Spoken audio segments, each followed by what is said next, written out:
Hi and welcome to another video of mine. As you can see, I have a lot of collage papers here, and they are coming from my small art books, Fairies in Bloom, Botanica, Fall 1, and Autumn Stories and Backgrounds. And I wanted to make a collage with multiple pages. So total I have 1, 2, 3, 4 pages and the back sides. So that makes, I think, 6. 2, 4, 6. Yeah, 6 pages. So what I'm doing now, because I cut out everything already and I've sorted out already what I wanted. So now I'm placing them where I want them to be.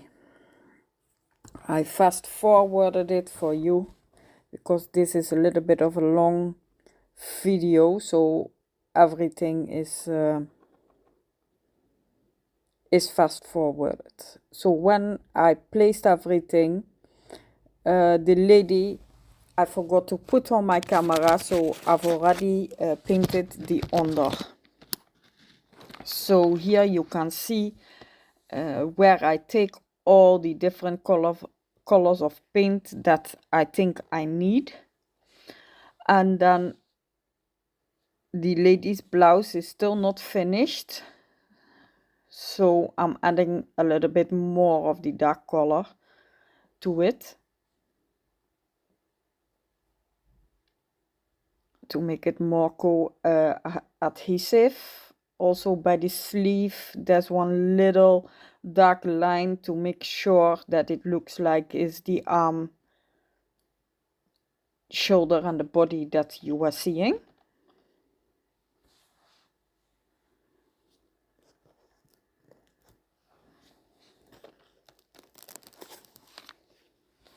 And I put this one a little bit on slow because this is what I constantly did, so you can see what I did. Once I finished and dried it off, I'm going to start with the background. Now the background has a whole lot of different colors because of the different images. And I want to make it seem like everything is going along with each other. So first I'm taking the page colors and just trying to make sure that that looks the same. And it's just extending of colors where you see them. And if it's like in the air or something like that, then it's going to be the same color throughout. So that kind of off-white khaki color, off-white brownish khaki color is what I'm using on all the pages. And sometimes when I think that is not needed on the next page, then I will put my matte under it, so that I don't paint on the next, because I'm busy with green here and it's the sky there.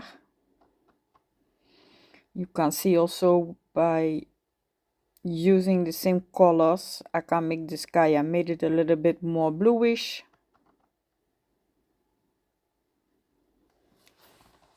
So this is the last of the 6 pages, the last 2, and I'm trying to make the sky there and in between a little bit of sky but lighter.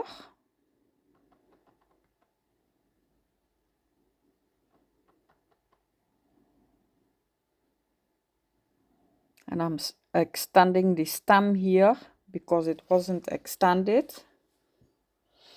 and I placed it a little bit higher so a little bit of the stem missed, so I'm coloring the stem there.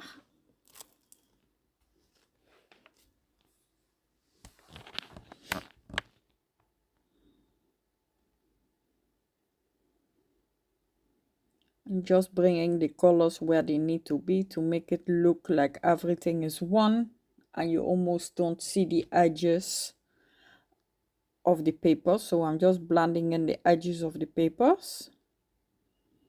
I'm just mixing with the colors that I have on my palette. I'm just mixing in some new colors, but in the sky there's a little kind of color coral pink orangey color in there, and the pink that I was using didn't match well, so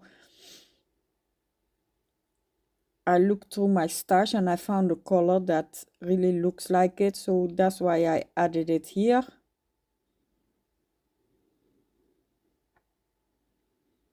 And you can also see, working with your fingers and your paintbrush, it also makes when you put paint and it doesn't look nice or it looks too strong, that if you pat it with your finger or smear it out or any way you can make it look one, that is what you should do.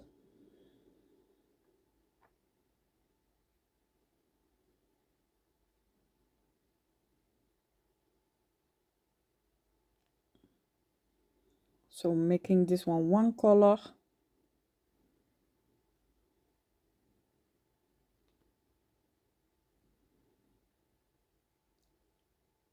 And I'm just checking all over the place, the edges, if it needs more color, if it needs a different color. Like this one, in the left color, it has bluish purplish. So that is what I'm trying to recreate on top of the page there. And I'm not dragging it all the way down because it's not necessary. Then once I think that I've done all, I'm bringing in my text and my music notes stamps, and I'm using two colors of the oxide inked, and it's a brown walnut stain and the spruced ice or iced spruce is a grayish, and I'm using them through each other on top of my paint and even on top of my papers, to just all make it look like one.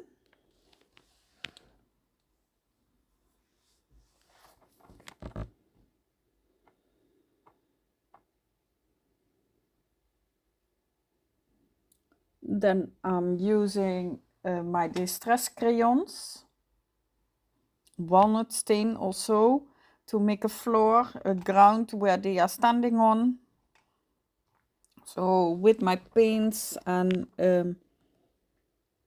all of my mediums that I'm having, I'm just trying to make it all look like one more. Where I feel that it needs a little bit of more of color or anything else, I will just place it there. You can see it's really coming together. So then I thought, okay, I'm missing things. So I found some stickers that I thought I will use. I all put them together in one page, and some of them I still have to get the back off, but I'm just looking and thinking and seeing if I really want to use everything or need. And also from the book, the new one that came in yesterday, the vintage Chronicles Collage Pages for Artjournaling, Forest Animalia, Vol 2. I've used the mousse, and the mousse was all the way in the beginning of the page, the first page where Marta says thank you for support and talk about the creating, why she did it and all those ones. That first page that is in there, the mousse was on there. So I just grabbed it, cut it out, and used it. You can see me using it here. And I'm going to place it. I think this is my clear gesso from Art Basics. Yes. So I'm putting it under and on top, and I'm also extending the ground with the walnut stain crayon. And I'm just now, since I finished what I wanted to do, I'm just looking what more that I can do. And so that's why you see me checking, because I'm not really satisfied with what I have. So I decided first to take my black pen from Faber-Castell and start shading. So if I shade, then I can still think what I'm doing. And because I didn't decide what I wanted to do, I also took my Pentel touch pens, brush pens, and just decided to enhance the color. Because of course the matte medium that I put on top of the images it says it all matte, so the color disappears a little bit, not all the way, but it disappears a little bit, and it's not as bright anymore as it was when before we put the matte medium. So that's why I'm bringing the color back. So I'm just putting the Pentel touch colors on top, then start rubbing it out. Some need some more than others, but I'm just playing around and seeing what I want and how I want the things to look like.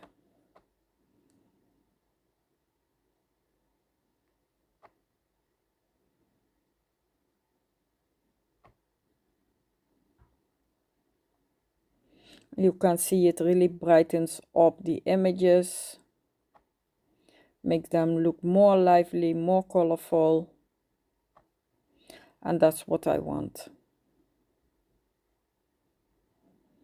Then I'm using my white to brighten up some spaces. It's a Uniball signo broad that I'm using white.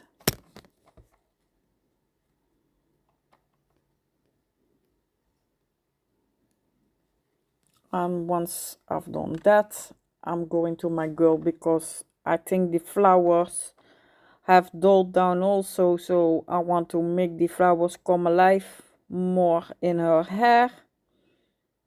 So I'm enhancing the hair with white and with the colors that is on the flowers, and you can see it's really popping up and the color is coming back very nicely.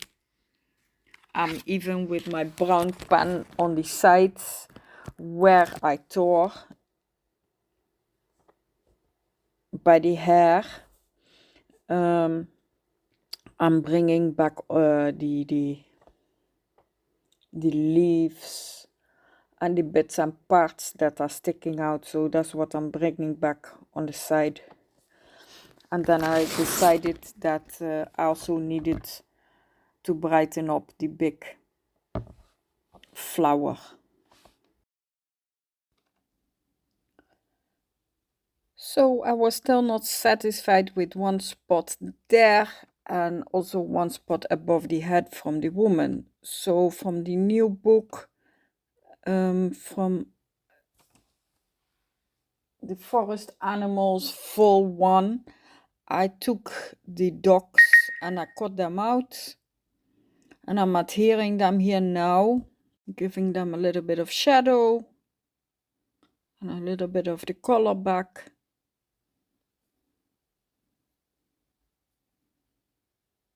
Not much of a big deal, just a little color, putting it back, and from there on I go to the woman again, because that space above the head, I didn't like it, that it was too empty.